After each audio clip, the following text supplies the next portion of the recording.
Hola everyone, welcome, Bem-vindo to my channel here on YouTube where I talk about my obsession with yarn and the yarn makes that result from my acquisition of yarn.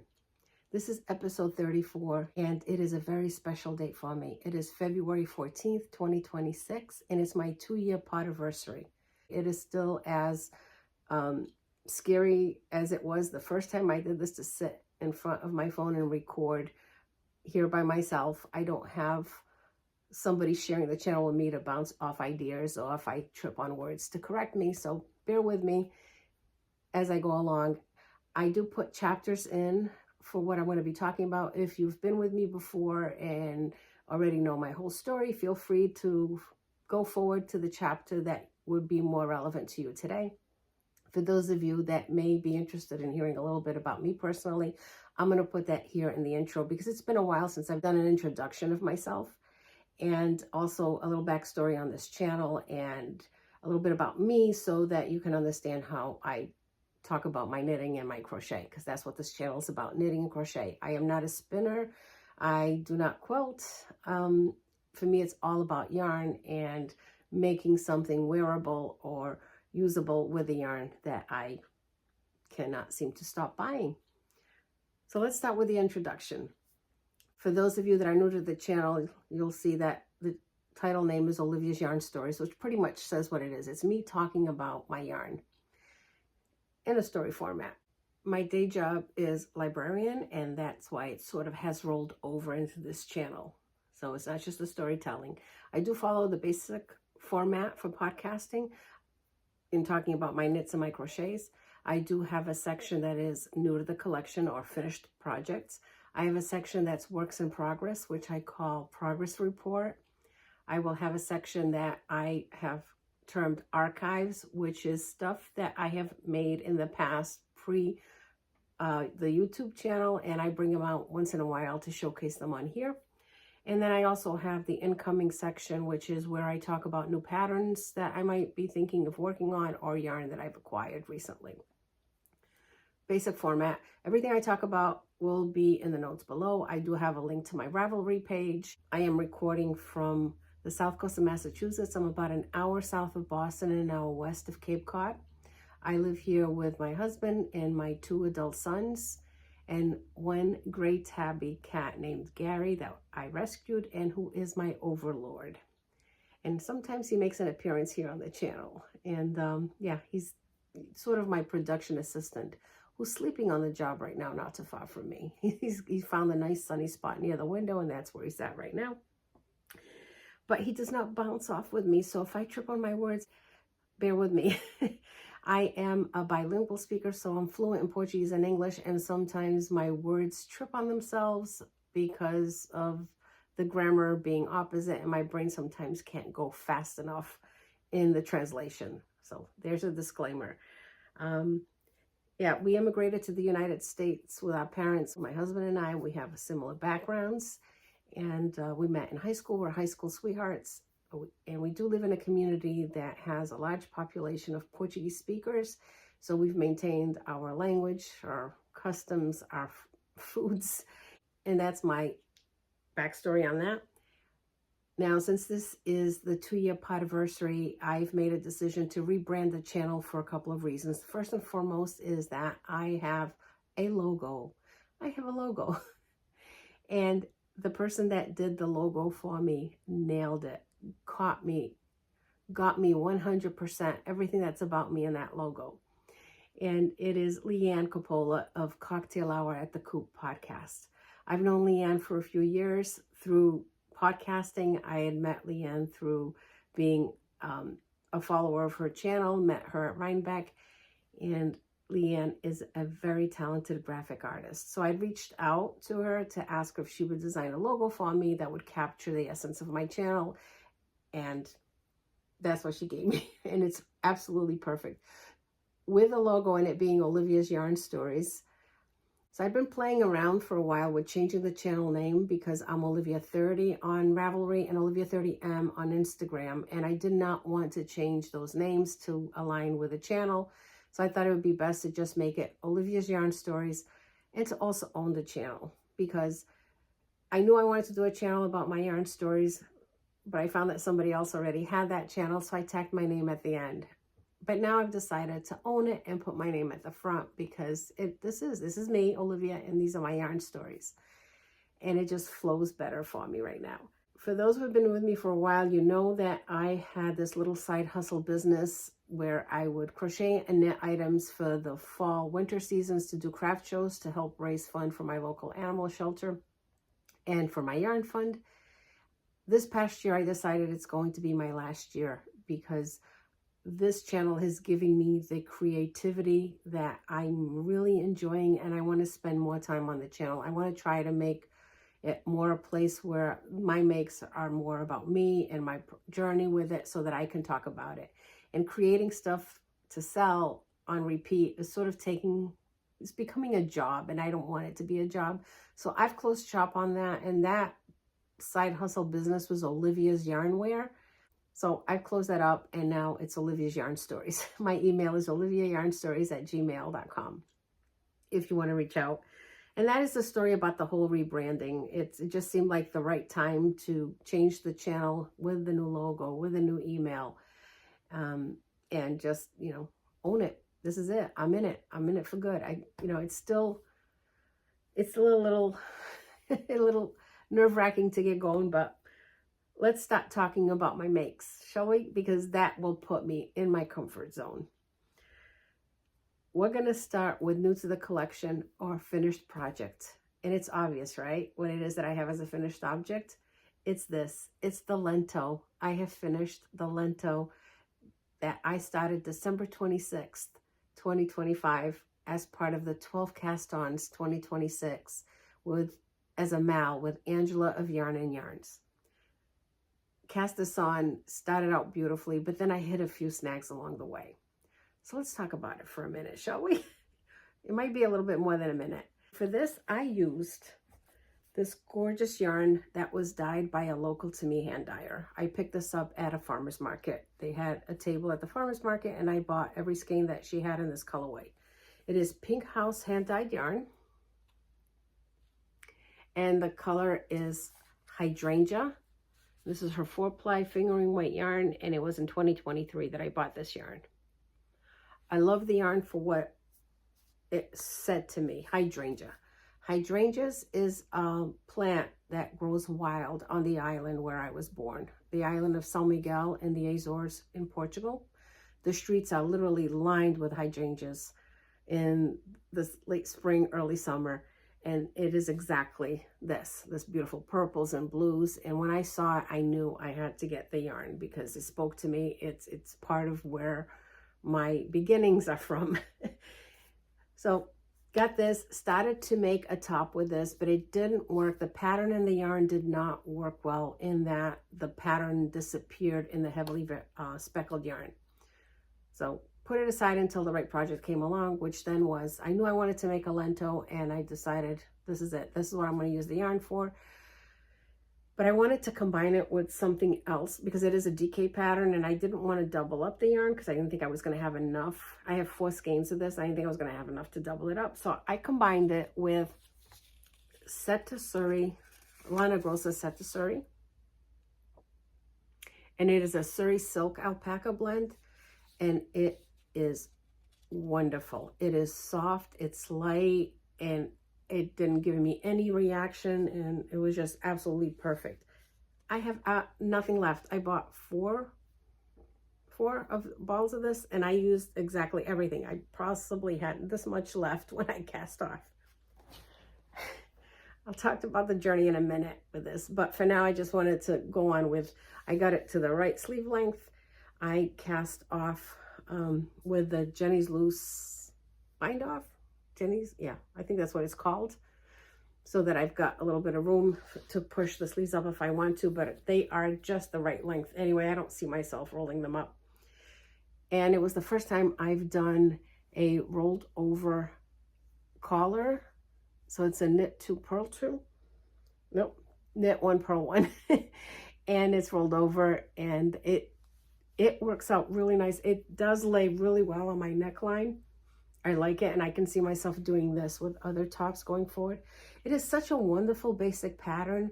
This pattern is literally 2 pages. It's the simplest pattern I've come across for knitting a sweater. And I've done a few, and it's just brilliant. It doesn't really need much detail to tell you how to do it. It's just like step 1, step 2, step 3, step 4, you're done. Definitely recommend this pattern for beginning knitters. Definitely will be doing more now that I saw how easy it is. It doesn't matter that I had a lot of frustration with it. It had nothing to do with the pattern and nothing to do with the yarn. It all had to do with Olivia and how she does things. So let's back up. I decided to do the size 4 cast on because I've learned that for me it works to do a size 4 for up here, and then I increased to a size 5 at the bust line. And I decided to use a size 9 needle instead of the 10 that the pattern calls for, a US 10. I did the US 9. I liked the fabric when I swatched it, and I thought it would work. And it did. It's perfect. I used the US 9 throughout the whole body and the US 6 for the cuffs, for the cast on, and for the hem. Olivia does knitting as a process and a project experience. I do want the project at the end, but it's also a process for me. More of a process of therapy. It is where I knit or crochet to process my day at work. So when I get in the zone, I get in the zone. So we'll start and work and go, look how pretty it looks. And I'll put a picture here on how great it was looking the first couple of days of me working on it. It was just so pretty, and I was just liking it so much. And I continued, and then I got to the body. And once, I split for sleeves, had the body all set, put it in a hanger, took a photo to show off how much I had done on it, and then it hit me. It was staring right at me, and I couldn't unsee it. Posted on Instagram, and I asked, what should I do at this point? And of course, some of my close friends already knew what I was going to do, which was to tink it back. I couldn't unsee the pooling stripes that was happening, because what did I forget to do? It's hand-dyed yarn. You're supposed to alternate skeins. Did I alternate skeins? No, because I was so happy with how I was knitting it and how great it was working up. I just did it. When I got to the end of the skein, I just attached another skein and off I went. So what did I decide to do? So I decided to just, tink it all back. I took it back almost to the sleeve separation. And then I decided to do the sleeves first. Let me see how the sleeves work up.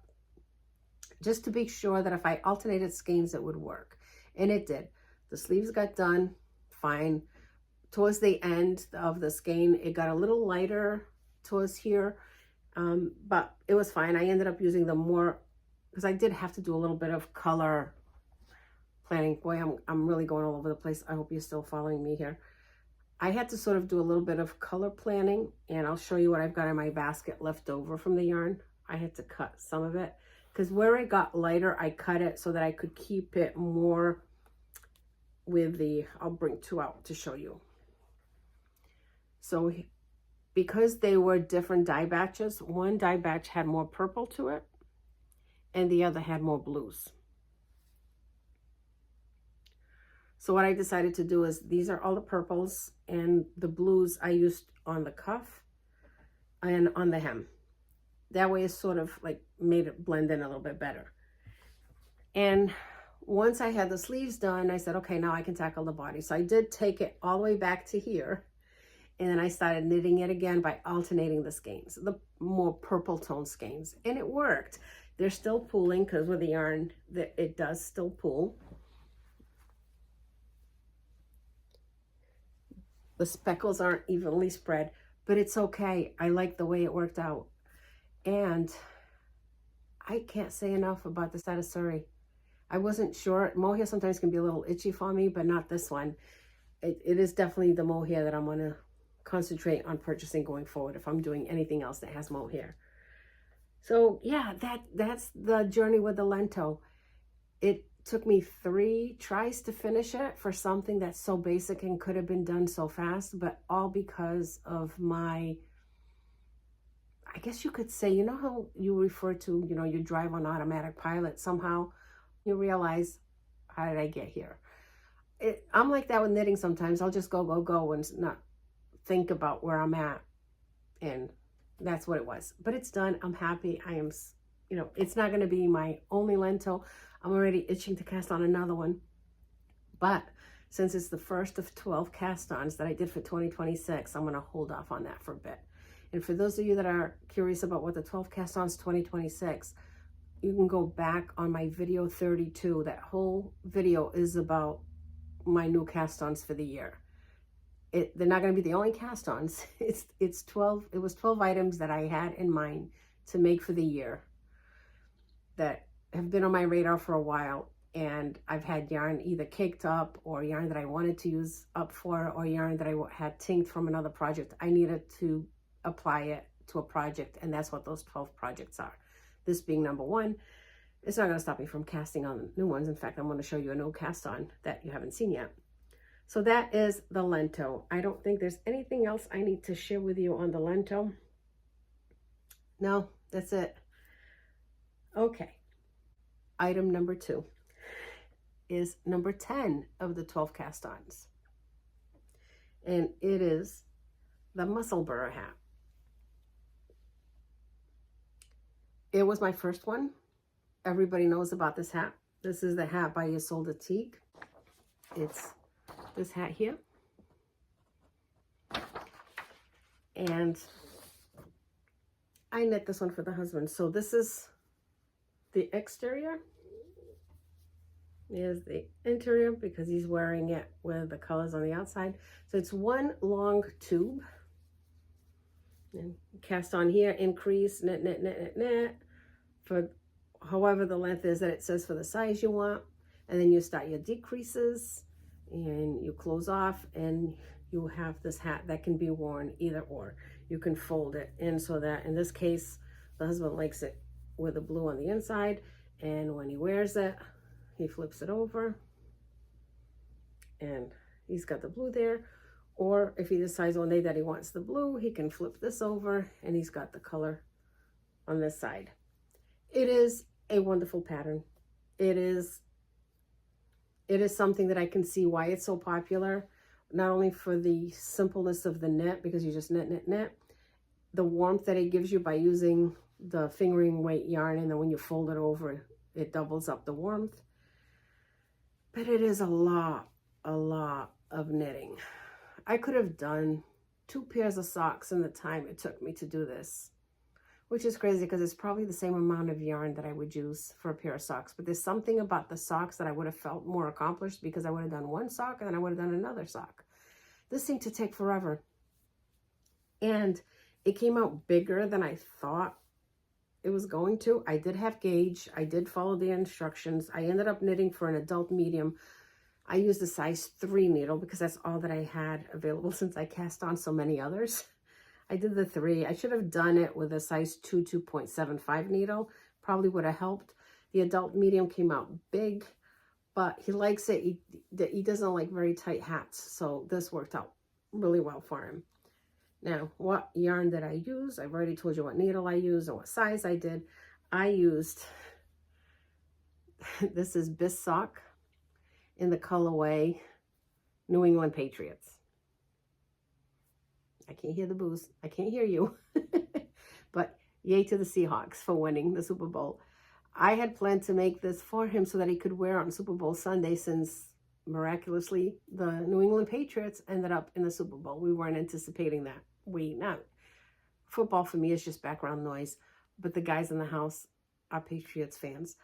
So the idea was for him to have this for the game. I already have made him a pair of socks. Him and the son both have a pair of socks in this yarn. It was their Christmas present last year. I bought enough yarn to make 2 pairs of socks and still had enough yarn left over for the hat. In fact, I have enough yarn to make another hat.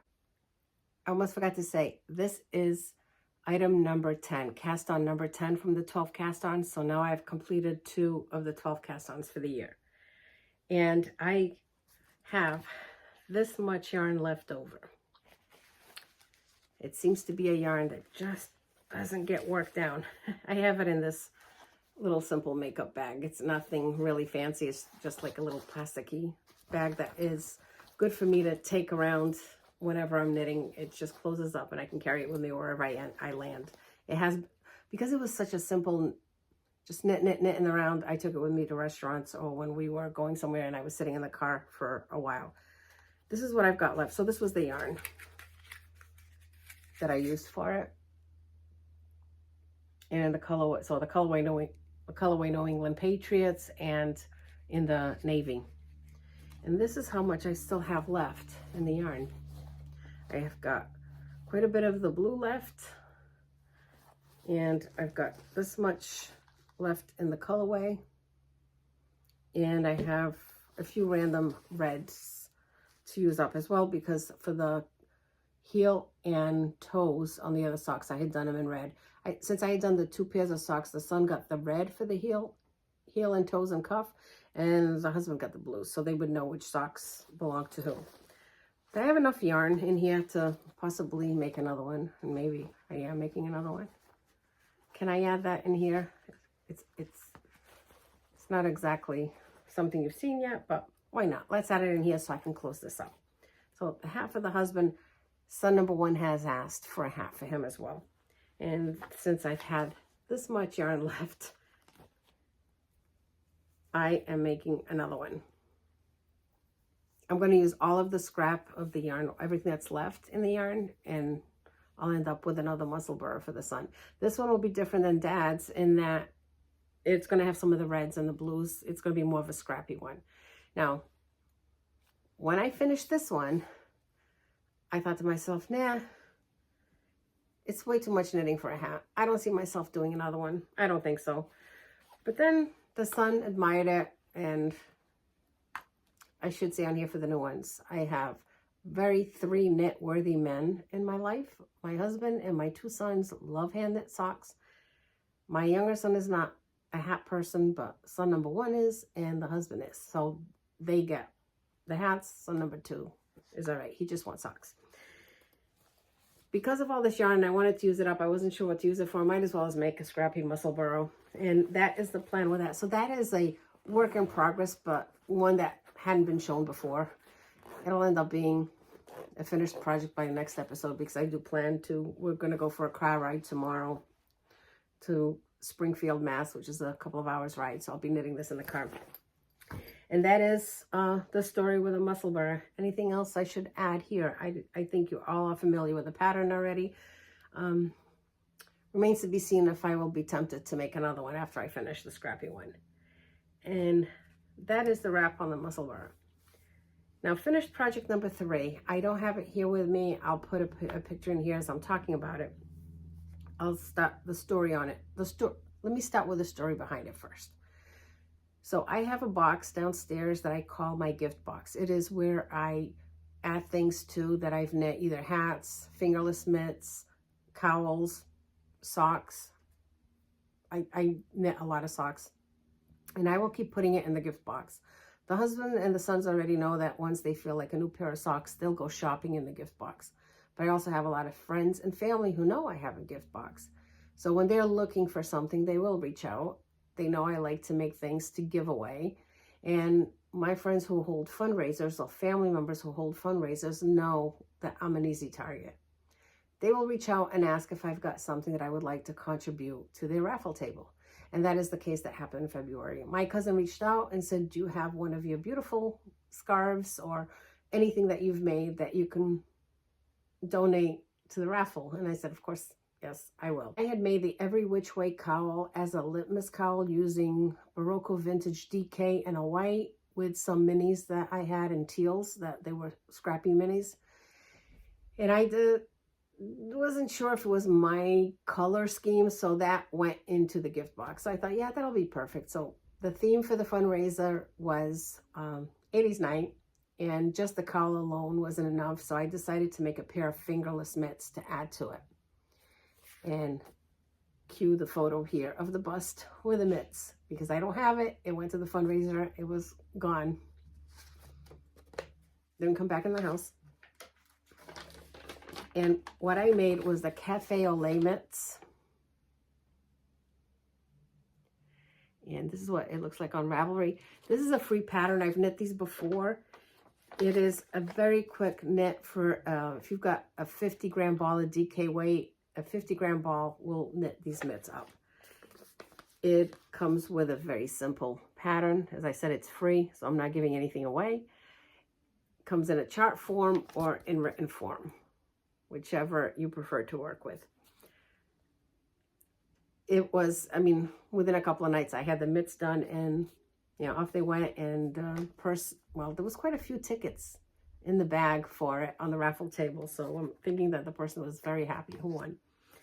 And that was my, I didn't get to say what yarn I used for the mitts. I can't remember what I used. It might have been Barocco, but I have all of it on my Ravelry page. If you go on there, you'll see the picture that I just showed you, and you'll see the mitts and all the details. I believe I used a US 4 needle on it.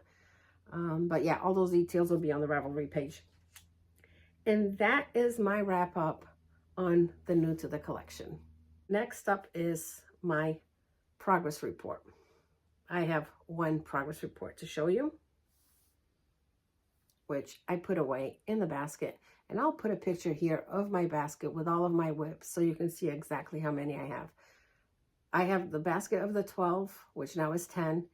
And I have 4 others that are here behind me. So I've got 14 WIPs, 15 WIPs. I forget now how many I have, but I'll get to them. Let me go grab it. I wanted to share the progress report on this one item because I felt like I had to have a progress report since I talked about the finished projects. Although technically now I did have a progress report on the second Musselburgh, right? But that one wasn't in my notes. So that was a little extra for you. Anyway, so this is what the one that has had a little bit more attention since it's cast on. And I keep it in this bag, and I do not know who the maker is for this bag. I've had this for years and years and years, and I like this for larger scarves when I'm working on them because it's a deep enough bag for me to put this. In fact, there's 2 skeins of yarn in here plus the project, and because it's one of these that doesn't have a zipper, it's just, you know, I just close it up with this little tab, and off it goes with me in the car. And it is the Zigzag Scarf. This is the one that since I started the 12 cast-ons, it hasn't made an appearance here on the podcast. So it has had a little bit more attention. I've done a few more rows, and this is what it looks like. It is a free pattern on Ravelry. It is, as I said, the Zigzag. It's by Christy Cam, K-A-M-M. And for this, I am using a Zauberball Crazy. The colorway on this one, this is what the tag looks like, if I'm not pronouncing it correctly. The colorway on this one says camouflage, but this isn't exactly camouflage, but that's what it's labeled as. And I'm combining it with this mystery yarn that I had in stash. I don't remember what yarn this is. I've had this for years and years. Part of my 12 cast-ons plan was also to use yarn that I'd had for a long time. And it's these grays and blues. And combined with a Zauberball, I thought it would work out well. And it is, because you alternate. Every 2 rows, you alternate the skeins. So one row is the brighter color, and then the other row is the grays to tone it down a little bit. And I like how that's working out. So it's a chevron pattern. I've never knit a chevron pattern before, so this was, it's a very, I don't know why I always thought knitting it would be more complicated than crocheting one, but it works out just exactly the same. It's knit 2 together on one, and then on the top it's knit front and back. And that is the chevron pattern on that. So that's has been my go-to, but I think now I've got the Musselburgh that I want to wrap up. One of the things I like to do as well is when I'm working on something, if I've got that particular yarn, I like to finish it all. If I've got it in stash, I want to finish it all. So that's why I don't like to add more mini leftovers or what's left over from yarn into my bags where I have all of my scraps or my leftover yarns, because there's already a lot in there. So my goal for 2026 is also to finish off all of that yarn. And that's why I'm going to finish that biz sock yarn. I have goals, my own goals. Nobody's holding me to them. It's me wanting to, because I am very goal oriented after all my job. It's all about goals and objectives and action plans and whatnot. And I can't help but carry that over a little bit into my personal life, right? So that is the work in progress. And before I go to my new cast on, since I'm going to tie it a little bit to that chevron pattern in the scarf, I'm going to be talking about my archives. And my archives are here. As you've seen, it's been keeping me company, right? First, we'll talk about this afterwards, but first I am going to talk about this blanket. I had a comment on the channel about what was the blanket that I kept on the couch behind me. It's something that's been sitting here for many, many years. I've forgotten it's here. So let's talk about this. This is a chevron crochet blanket. And I made this when I was just crocheting. I learned to knit in 2003. So I know I did this in 2001, 2002 maybe. And I used Red Heart Super Saver yarn, and it was a beige with some, like a gold, some gold flecks to it. And it's acrylic, so it's a little heavy, and it's something that has had a lot of use and has been washed quite a bit, and it's held up really, really well. I made this for us, for downstairs, for our living room, for watching television, and then it became something that was owned by Spencer, my orange tabby cat that passed away in 2002, which will lead me to another story. I lost Spencer in 2022, and this was his favorite blanket to sit here on the window. This is where he'd like to spend his time. This was his blanket, and it's still here. And now that I've got Gary also likes this blanket, but Gary doesn't like to be on this blanket here on the couch. Gary likes to be on this blanket when it's on my lap. So when I sit here and knit, the blanket will be on my lap, and Gary will plop himself on top of my lap, and I'll put a picture on here of him, which is actually very timely because I was working on the zigzag scarf with him in my lap with that blanket on top of me. So, Kat, you asked about the blanket, and that's what it is. It's sort of become part of my background, and but yeah, it's pretty much indestructible considering it's already 23 years old and it's still being well used here in my house. Before I learned to knit, I crocheted blankets for everybody in my family, all of my friends. I think I must have done over 100 crochet blankets. I was very happy to become a knitter so that I could change up what I was working on all the time. I've always loved yarn, but I couldn't get past, this is all there is that I can do with yarn, is crochet. Knitting opened up my world.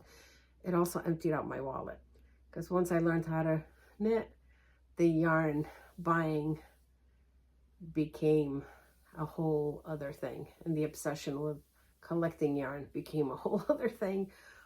We're not going to talk about that because it brings me so much joy. So much joy. And it is a lot cheaper than therapy. You know, at work we have an employee assistance program, and I often say that yarn for me is my EAP. It really, really balances me out. It really does, in a natural way. So that is from the old archives. And now for the archives of not too long ago, 2022, my Rhinebeck sweater or my Rhinebeck cardigan was this. This is the Ariana cardigan. It is a free pattern on Ravelry. It is a worsted weight pattern, and I used a size H. So that's a size H 5mm hook on it. And I used just worsted weight yarn that I had in stash, varied amounts of yarn that I had from making hats for the craft shows. A lot of the yarn was Encore, and it was Red Heart, and yeah, it was whatever I had that would sort of match the colors. And it is a granny square cardigan, and I'm going to put it on to show you. Let me just move my chair here a little bit away.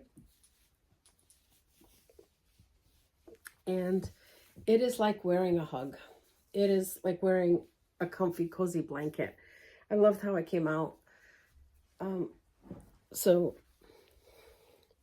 here are the squares, the granny squares I alternated the colors so I wouldn't have, so basically you crochet the squares that the pattern tells you to crochet. You make your batch of squares, and then you also make some triangles, and then there's a chart.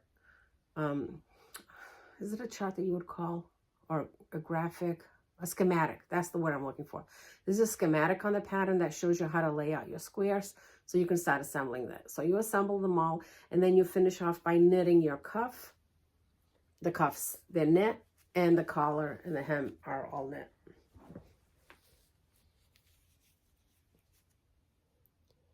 And I found these buttons that matched perfectly with the yarn. And it is, like I said, wearing a hug. I am so comfortable with it. Sometimes when I'm here, I'll grab this just to put on as I'm knitting because of the large window that I've got here. And it wears really well with just a shirt underneath and with a pair of jeans in the fall or the spring. Highly recommend this pattern if you're a crocheter, or if you're not a crocheter, if you want to try it. If you can do a basic granny square, this is the perfect thing to try. It looks like it's difficult, but if you follow the schematic and the instructions, the way it's laid out, it's super, super easy. The assembly of the squares can be a little tedious if that's not your thing. I crochet my squares together. I crochet them by doing a slip crochet. It works up faster for me. I have been crocheting since I was 9 years old, so for me it was super easy to put this together. In fact, I made this on a weekend. I made this on Labor Day weekend 2022. It was because I wanted a sweater for Rhinebeck. I hadn't really made anything, and I thought, yeah, something crocheted, and I decided that this was going to be the one. We didn't do anything for Labor Day weekend that year, and I will always remember it because we ended up on a little bit of a lockdown in the house. 3 out of the 4 of us got sick with the, you know, that thing. And so we weren't really sick, but we felt that it was best to stay home and not spread what we had to other people. We are campers, and we were supposed to go camping that weekend with a whole bunch of friends, and we thought it was just best that we stay home. And yeah, and that's when I made this sweater and finished in plenty of time to wear to Rhinebeck. So that is my archive section. And if I've forgotten anything, again, on Ravelry, all my details are there. I'll put that there because it does look pretty there in the background. My current cast on. So I work in a library, right? I said that. And I work in a library that has 3 to 4 shelves filled with craft books. And yeah, there's a lot to choose from. So there is a slight danger when you're a librarian and a knitter and having free and fast access to knitting books. And one day I was just, let me go see what books have landed on the shelf. I do some book ordering. It's not part of my job, but sometimes I just need to do librarian work, and I will order some books. So I am familiar with some of the books that are in the collection. There are some books that land on the shelf that I didn't order. So I go to the shelf to go see if there's something there. Just out of curiosity, let's see what's on the shelf. And I found this book. And just the fact that it says Knit It All, 65 Easy Patterns, I thought, first of all, this sweater drew my attention right away. I did judge the book by its cover in this case. Certainly did. And thumbed through it, and there are so many beautiful patterns in here, and I said, oh yeah, this one's got to go home with me, and I got to cast on something from here. There's 4 to 5 projects in here that I plan to make. But the first one I decided to do was this one. It's a free pattern because it's on a library book, but I don't want to, give it all away yet. This is the pattern that I thought, I'm going to give this a try. It's the houndstooth scarf. And I decided to make this scarf for the husband. Very soon, we are going on a trip to the UK. I have signed up for a knitting experience tour. And it's a trip to England and Scotland. And because he is such a yarn-worthy husband, and he's very supportive of my love of anything to do with yarn and the whole experience of being with other knitters, and he's also really good at holding all my bags. He is going with me on this trip, and I thought I would make him a scarf to wear.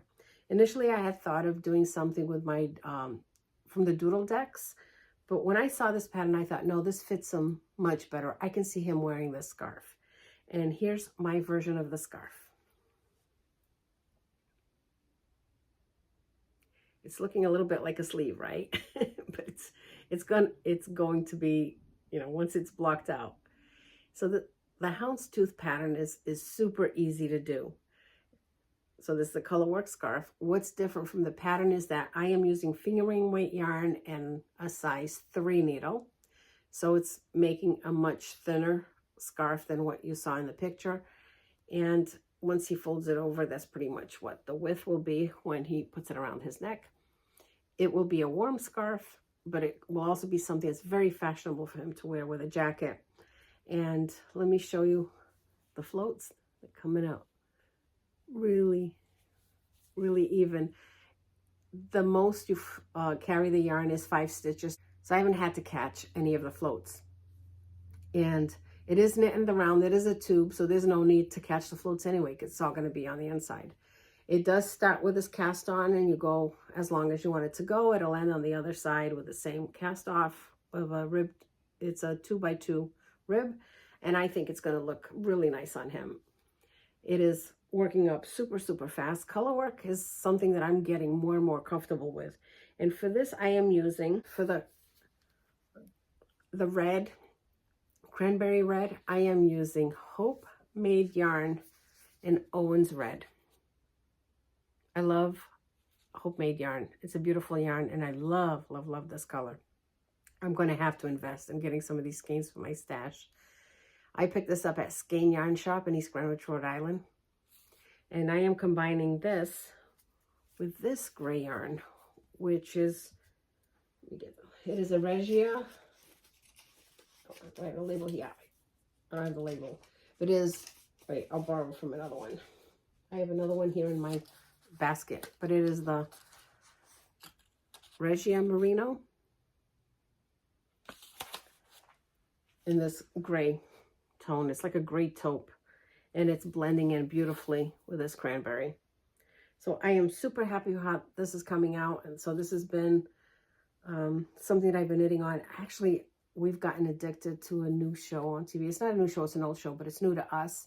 And it's because the American version just got released, and we decided that we wanted to watch the British version first, which is The Traitors. We're on season 1 and so hooked on it. It's such a fantastic show. It's a combination, Amazing Race, Big Brother, Survivor. I don't know, it's just brilliant. And because I am such an Anglophile anyway, all of those British accents, I just love listening to them. And it's preparing me for our trip, which is less than 4 weeks away. And so that's what I've been knitting on while we've been binge watching it. So that's the work in progress that we'll see a lot of love over the next few days, because it does need to go with us on our trip. And the last thing that I forgot to mention was, so it's houndstooth scarf, and it was designed by Zara Jade Knott. I haven't checked to see if it's on Ravelry, but check with your local library if they have the book, because you'll find that there's a lot of wonderful patterns on here. And I'm just going to flash you one really fast too, that, well, besides what's on the cover, there's another one on here that I really want to make, and it's this one. Look at this. Isn't that beautiful? Another simple color work raglan type sweater. So this one is going to be on the needle soon. when I get through all this other stuff. All right, let me look at my notes to see what's left. I've pretty much talked about everything that's on here. All I've got left in my notes is I want to say that on my episode 32, I did a shawl giftaway, a pattern giftaway.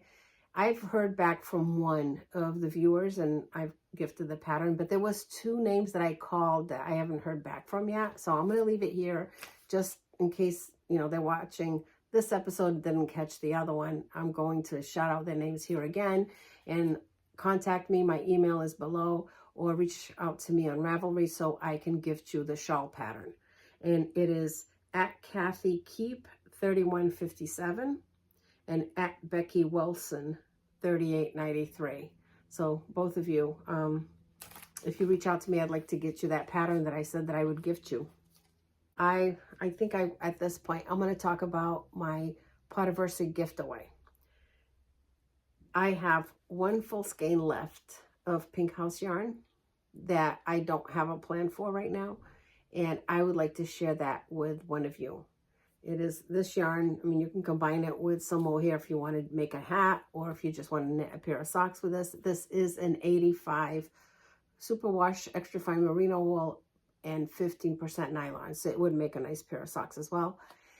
If you would like this skein of yarn as a gift from me to you for being with me here on my Podiversary episode, leave a comment below. You could either leave hearts, blue and purple hearts, or put the word hydrangea, and I will use that as a way to do the random comment generator thing and get this out to you. It's a gift. It's, you need to reach out to me. Email me. Just email me.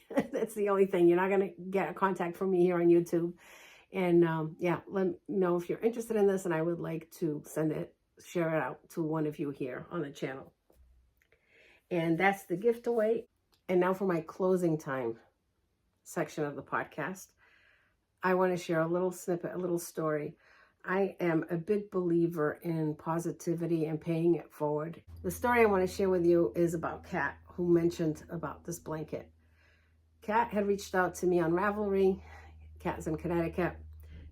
She had reached out to me on Ravelry. I had some yarn in stash that was part of stash, and she wanted to know if I was willing to sell it to her because she was running short on a sweater that she was making. It was Cascade 220 and the colorway turtle. And I said, yeah, certainly. In fact, I have it in my yarn basket, which I'll put another picture on here of my yarn basket. And it's probably at the end, but I'll find it for you. And I'll gladly send it off to you for the cost of shipping, because I didn't pay for the yarn. It was gifted to me from someone who wasn't going to use it, and they gave it to me to turn it into something. I got the yarn ready, sent it off to her. She received it as a surprise and wanted to know how to pay me for it. And I said, no, I don't want to get paid. Here's, a pattern on Ravelry that I have on my wish list. If you want to buy me the pattern, it will be an even exchange of what it cost me to ship it to you.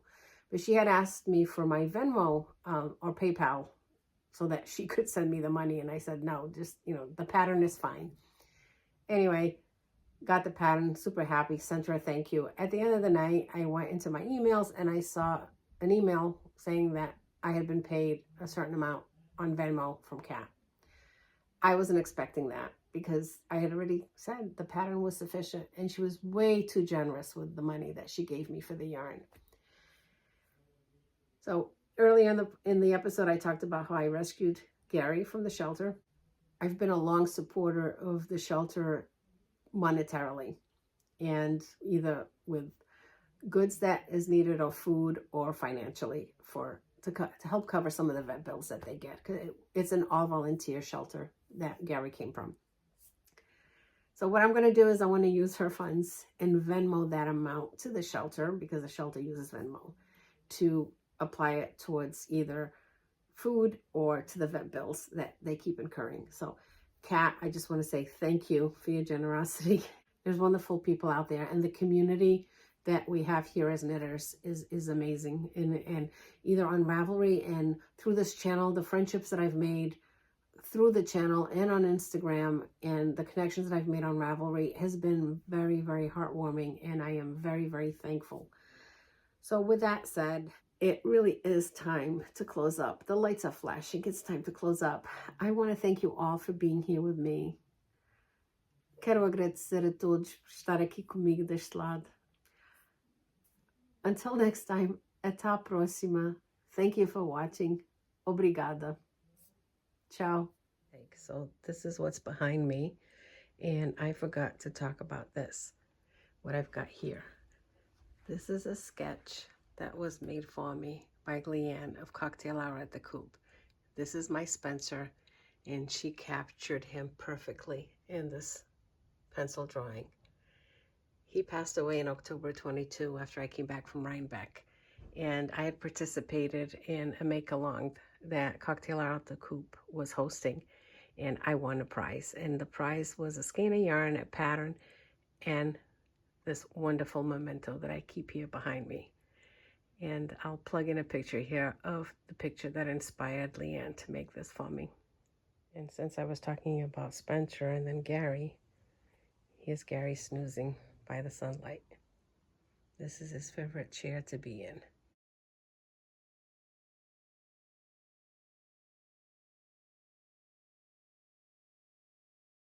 And as I said, he always makes an appearance on the podcast. So I thought this would be a great way to close it out with Gary.